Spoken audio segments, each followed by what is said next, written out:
Have a nice day po mga ka-idol. Tara, samahan niyo po ako magluto ng fried chicken. Kasi yun naman po ang request po ng pamangkin ko, fried chicken. For today's video mga ka-idol, tara, let's go. Samahan niyo ako magluto ng fried chicken.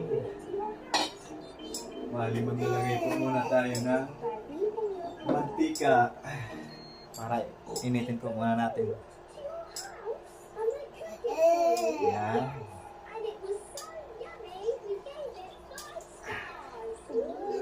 Bali, initin lang po muna natin yung maigi, yung mantika para hindi dumikit yung chicken po natin mga kaidol.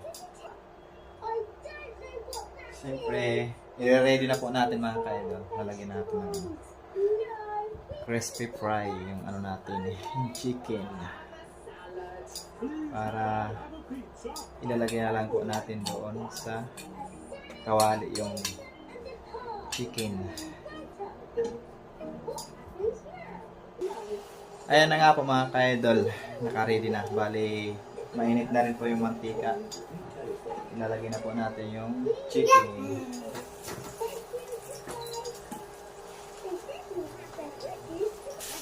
Bali, binabad po muna natin yung sa kalamansi at saka mga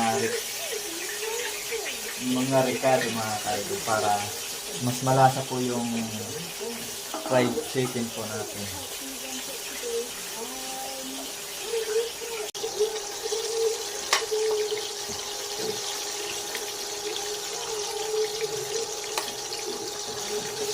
So yan, bali binaliktad na po natin mga ka-idol.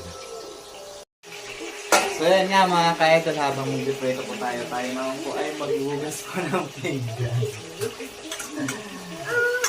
Kasi ang dami naman kasi. Kaya medyo malapit-lapit na rin kumaloto po yung fried chicken po natin mga ka-idol.